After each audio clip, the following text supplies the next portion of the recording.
Good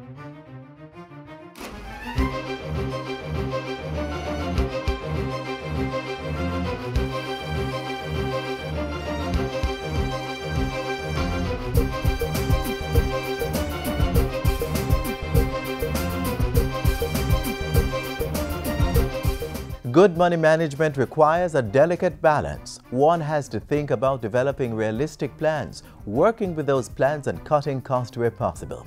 It's not as hard as you're thinking. It's attainable. In fact, in today's magazine, we are going to show you how the Jamaica Customs Agency has begun the process of mastering the art of money management, and later, the strategies being implemented to make Jamaica the fourth logistics node.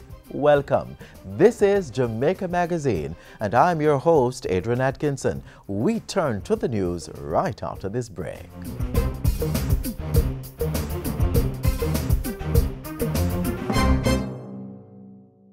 Do you want to know more about the Jamaica Logistics Sub-Initiative? What of the proposed transshipment port at Goat Islands?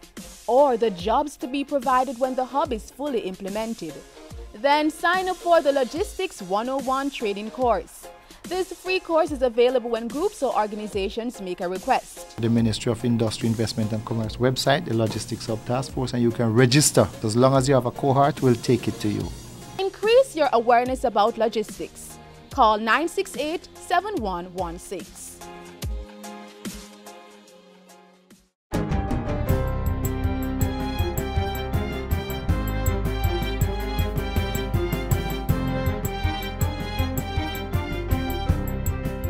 Good day, I'm Carrie Ann Smith, and this is your JIS News for Wednesday, November 4.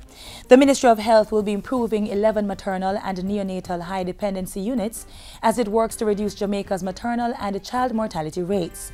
Contracts valued at more than $250 million were signed on Tuesday to facilitate that and other health sector improvements. It includes $61.9 million in design services for the maternal and neonatal high dependency units at the Victoria Jubilee, Mandover Regional, St. Anne's Bay Regional, Cornwall Regional, Bustamante and the Spanish Town hospitals.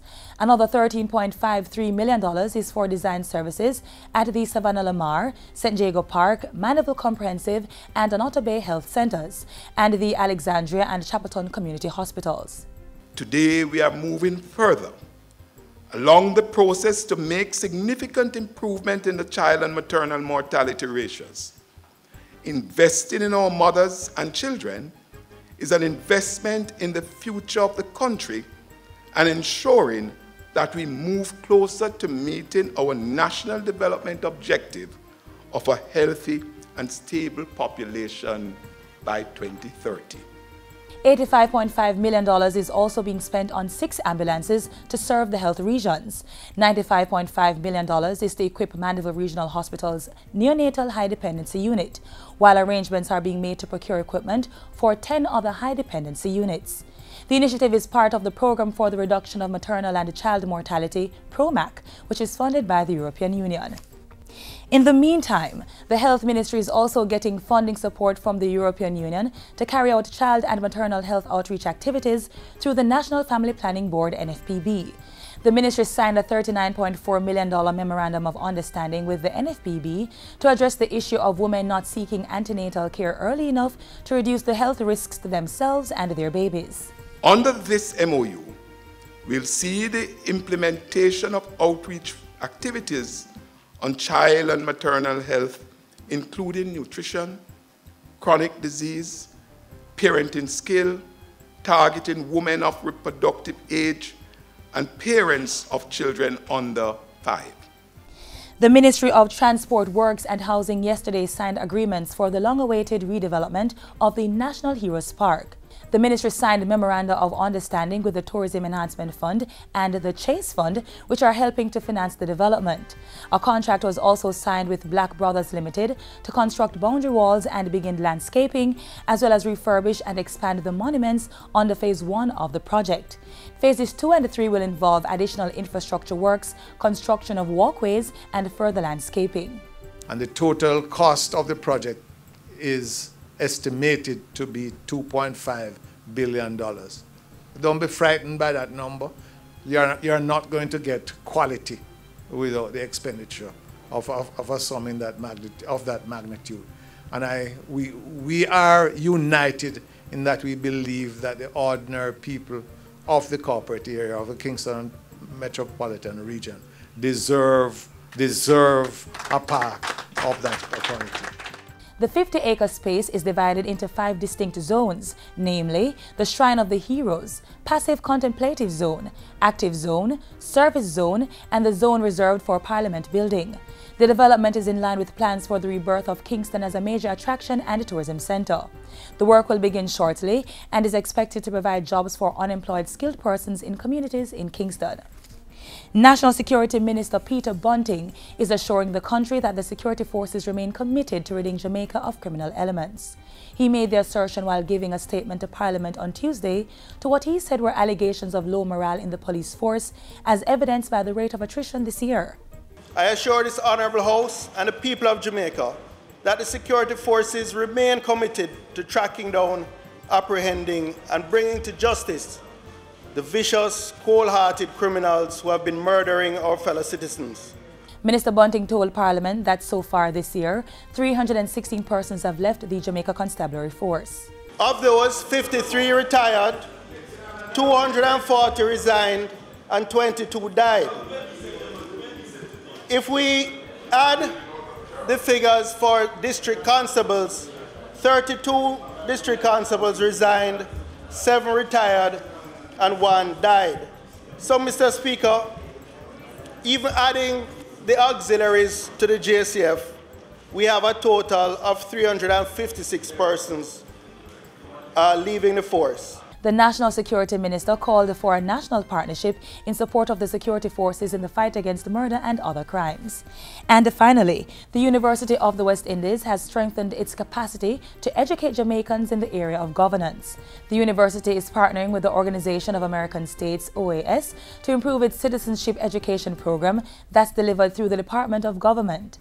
This new partnership further supports our mandate to create a globally aware graduate that is capable of speaking with authority on issues that not only affect our national and regional communities, but also international society. The agreement was signed in June and officially launched this Monday. Through the partnership, the OAS is providing UA with free access to educational resources developed by the Inter-American Program on Education for Democratic Values and Practices. The OAS will also provide free access to online courses and workshops and will take steps to replicate the university's governance society model throughout the Americas. And that's it for JIS News Today. I'm Carrie-Ann Smith. Thanks for watching.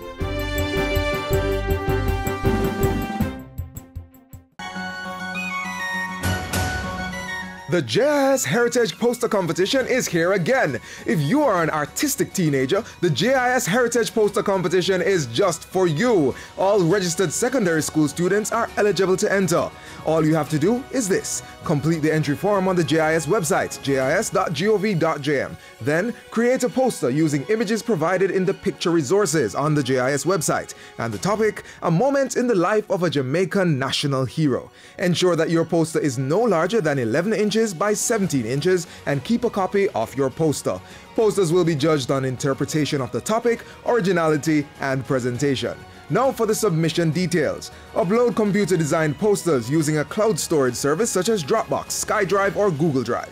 Mail or drop off illustrated posters at the JIS head office or Montego Bay office. Deadline for submission is Saturday, November 7, 2015. So come on, unleash your creativity and win lots of prizes. For more information, contact the Jamaica Information Service at 926-374-026, extension 2137-2023, or email heritageposter@jis.gov.jm. An increase in revenue by approximately 20% and a reduction in administrative costs by 10%. Just some of the benefits of the automated system for customs data, ASICUDA. This integrated web-based system is transforming the way the Jamaica Customs Agency does business, saving them well-needed cash and facilitating a more efficient flow of information.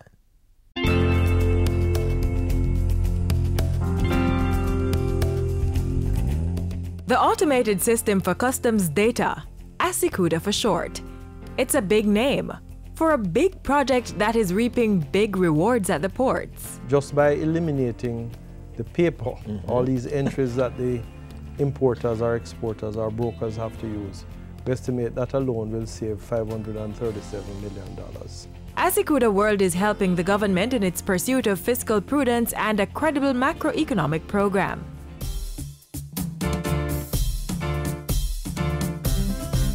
Jamaica Customs exceeded the Finance Ministry's revenue target of approximately $12 billion for September 2015. The agency also exceeded its 2014 intake, moving from approximately $14 billion to $15 billion in gross revenue. Jamaica Customs has also surpassed its year-to-date gross collection, which has gone up from $75 billion to more than $88 billion so far for the fiscal year. These increases in revenue are greatly attributed to the newly implemented Asikuda World. The web-based application allows clients to undertake e-transactions, including manifest submissions, declarations, and payments. Basically, all users of customs can access information about transshipments through the agency's website, where a link to Asikuda World is provided. It's freeing up valuable space by replacing stacks of paperwork with electronic files. These represent files from beyond July 2015. Evidence of the old system. Persons come to the export office with declarations, whether it be EX1, that's normal declaration, or EX2, which would be C43. They present their assessment notice to the officer. The officer brings up the assessment notice on the Asikuda World. We actually process it in terms of checking it, in terms of classification, checking for permits, all the requisite things that will uphold from the old system. Once we are satisfied, we will actually okay the process and send it to green. The system has significantly improved the agency's efficiency outlook to the public. We have always heard about lengthy waiting times, lengthy clearances in terms of and incurred costs, which is attributed to that where storage is concerned. This should be negated, if not significantly reduced. And of course, this is a cost saving to the importers as well. To date, we have seen just about 12,000 transactions being processed successfully, from preparing the declarations all the way to the point of release by the examining officers at varying customs offices island-wide.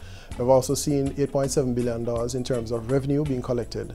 The increased transparency is, of course, obvious, and this is also being commented on where our stakeholders are concerned as well.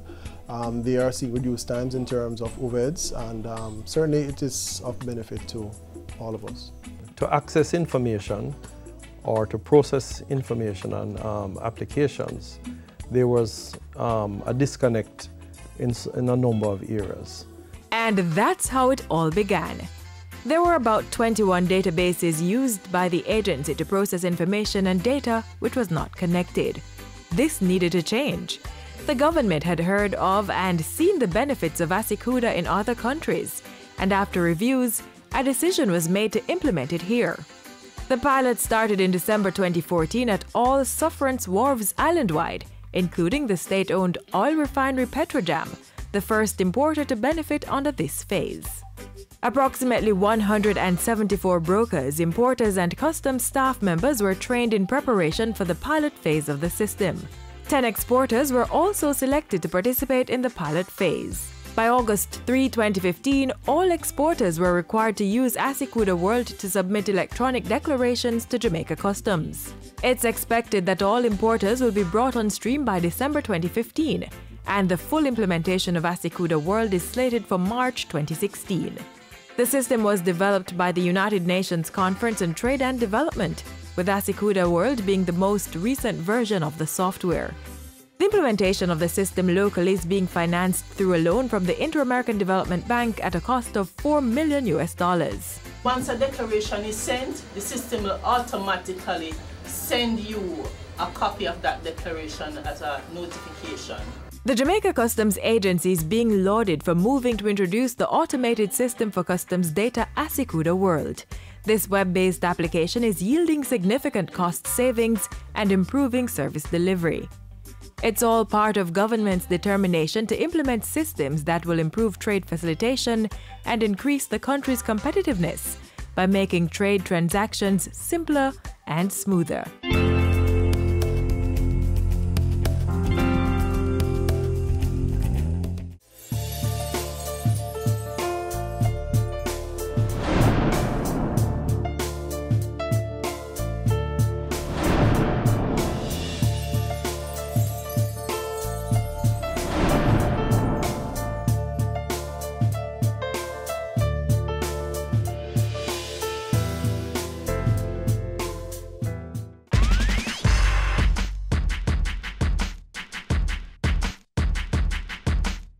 So we've been making reference to the flow of goods and so on within and outside our shores. Let's broaden our scope a bit.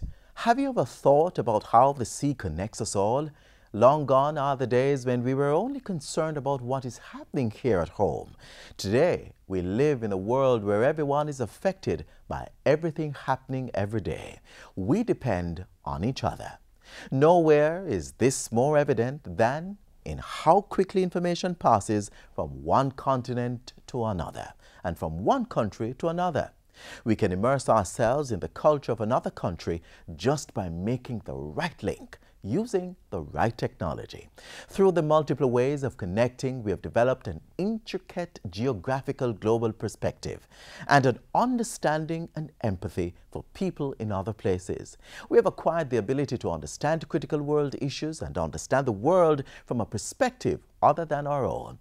As global citizens, the more we recognize the challenges and opportunities of an increasingly complex, diverse, and interconnected world, the better we will be able to effectively participate in it.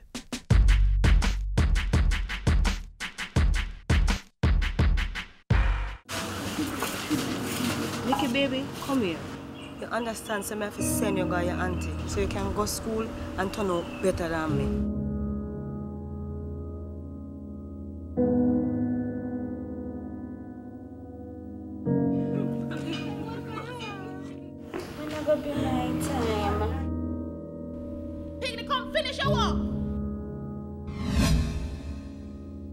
If you or anyone you know has been a victim of human trafficking, call 811 or 1-888-PROTECT. Be wise. Open your eyes. Spot them. Stop them. A message brought to you by the National Task Force Against Trafficking in Persons.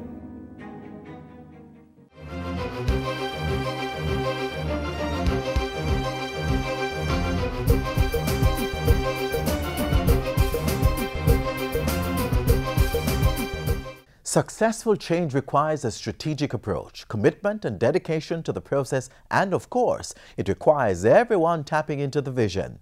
We are preparing to change the way we engage in the trade of goods and services by becoming the world's fourth major logistics node. Now, you might wonder what a logistics node is and what are the changes we are set to see. Learn more in this next feature.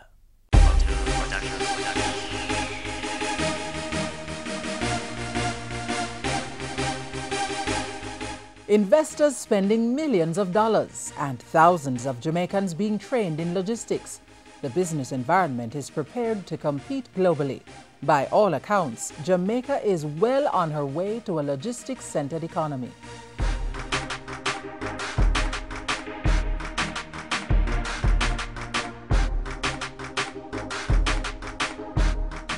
Let's now focus on what logistics and the Logistics Hub Trust is about. I like to use an analogy with the Coronation Market. Simply put, Coronation Market is one specific location. Goods are coming into the Coronation Market from varying points of Jamaica. That's the farmers who bring the goods in. When it gets to the Coronation Market, in the first instance, the persons who are selling these goods add value to it. It's cleaned, it's bagged, it's processed in some small farm in some instances. And then it's sold to a consumer, it's sold to a business place, it's sold to a caterer, varying people who add additional value to it. So then we take that concept and we put Jamaica in as the logistics hub. And for sure what we need to speak about is Jamaica becoming a logistics hub. That central point where suppliers, service providers, and global businesses can converge. While our laws and systems take shape, the world is noticing that our little island is the perfect destination for doing business. So much so that hundreds of Jamaicans have found jobs in sectors like business process outsourcing, in call centers like this one. But before these men and women could have been hired, a proper framework had to be laid, including training and legislative reform. There have been new developments in the area of education and training. Jamaicans in rural and urban parishes have been armed with a multiplicity of skills. From information on what is logistics to understanding what a container is and how many loads a shipment may contain, to training at the secondary to tertiary level in logistics and supply chain management. We have conducted 34,850 participants. We have conducted this training to face-to-face, in addition to several online and different, using social media. The ship said, why don't we reorganize ourselves like the airline? Training began with a course called Logistics 101. It's now been expanded to Logistics 102. The 102 is an advanced course which again will make free of cost to the public. And this is now a 2-day training program, which we are now going to a specialized module where we're doing logistics and supply chain operations. We'll start by looking at the changes in the whole logistics industry, the impact of globalization, how branding affects, everything, the economic zones, and we're going to take this, as a slice where we get deeper and give people certain tools to be able to analyze the global industry. And this is a must-do. Business people have also been given technical and financial support to strengthen their institutional capacity. The Jamaica Business Development Corporation, the JBDC, has played a key role with its island-wide mobile business clinics. Hundreds of small business operators are now equipped with the proper knowledge to advance their companies and improve job creation. We have adjusted our business model to address those issues. For instance, we know that the whole business of global standards is critical because we're not operating within your parish, you're operating within the global market space. So they must be familiar and understand that global standards must apply to the services and products that they will be offering to the market. Legislative reform is another critical strategy to position Jamaica as the fourth major node in the global logistics chain. Industry, Investment and Commerce Minister Anthony Hilton has spearheaded legislative reform and has implemented policies to ensure businesses can become more globally competitive. One new piece of legislation is the Insolvency Act, which consolidates the laws relating to bankruptcy, insolvency, receiverships, provisional supervision, and winding up. The Ministry of Investment and Commerce has been doing a lot of work where MSMEs are concerned. So the Ministry of Industry and Commerce went ahead, they did an MSME policy, which really laid the fundamental groundwork for MSMEs to establish and have sustainable businesses in Jamaica. They have been a part of training programs in conjunction with the Development Bank of Jamaica provides grant funding for MSMEs to really improve the governance structures of their businesses. Legislative reforms have revolutionized the local business environment, putting Jamaica at the top of several reports, such as the World Bank's Doing Business Report, the World Economic Forum's Global Competitiveness Report, Forbes' Best Countries for Business list, and the World Bank's Logistics Performance Index. The business environment, the businesses that interact with the tax office, businesses that interact with the various government agencies, now will tell you, they will testify that the business environment as compared to probably a couple of years ago has greatly improved. A lot of stuff that they used to take months or a long time to get done is now happening at a very fast pace. Contractors are getting their plans approved even quicker. That means quite a few stuff has happened. The government, through the ministry, has also attracted investors to build businesses to employ more Jamaicans, so much so that the country is being referred to as the sweet spot for investors. Following the Jamaica Investment Forum in 2012, the Sutherland Global Solutions Business Process Outsourcing Center was opened. Then in 2015, the ministry once again, through its agency, the Jamaica Promotions Corporation, hosted Jamaica's premier business event, welcoming more than 184 investors for 3 days in Montego Bay under the theme, Let's Do Business. The second Jamaica Investment Forum focused on displaying bankable projects with opportunities for public-private partnerships, the sale and development of property, and promoting joint ventures. More than $1 billion worth of projects were on show for investors who were notably impressed. So if we, for a second, just drop off the logistics side and then focus on sustainable development.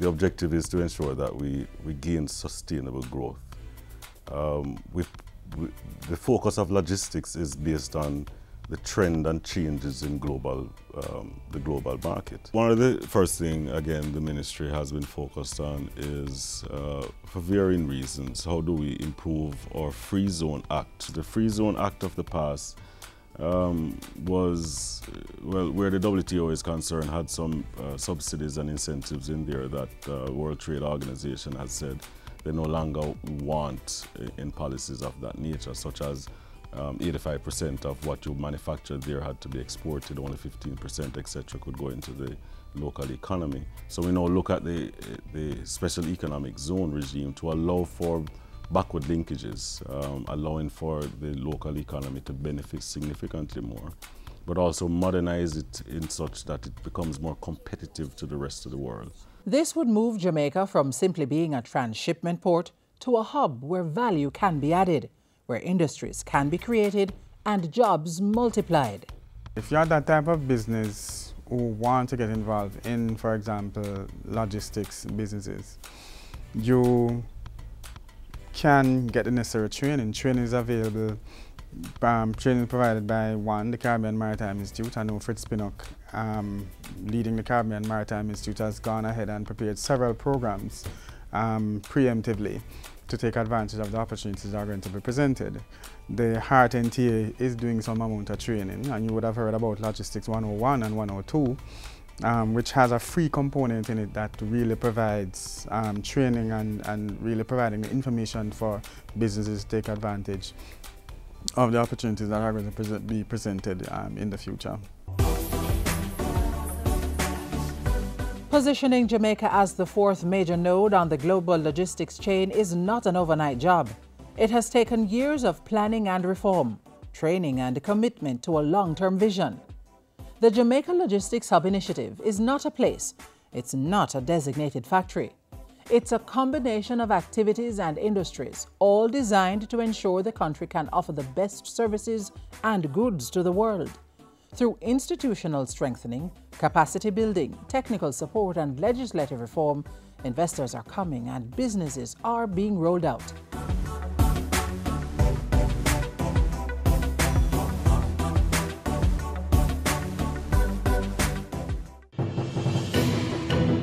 The JIS Heritage Essay Competition is here again. If you're a primary or preparatory school student aged 9 to 12, you may enter. Write an essay on the topic, "A Day in the Life of My Favorite National Hero." Ensure your essay is 400 to 500 words. Include a title page and list of references, with JIS being one of the sources.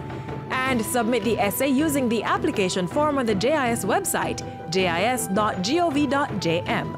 Deadline is Saturday, November 7, 2015. So start writing your essay today. For more information, contact the Jamaica Information Service at 926-374026, extension 2137 or 2023, or email heritageessay@jis.gov.jm.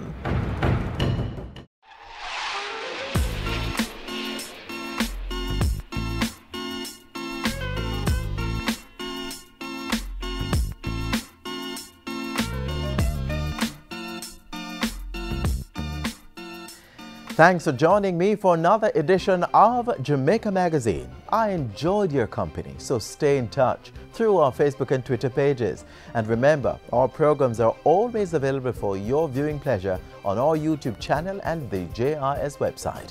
And don't forget, the JIS News app is also available for download on your smartphone. I'm Adrian Atkinson. As we close the show today, think about how you can continue to make a positive impact on today's global environment.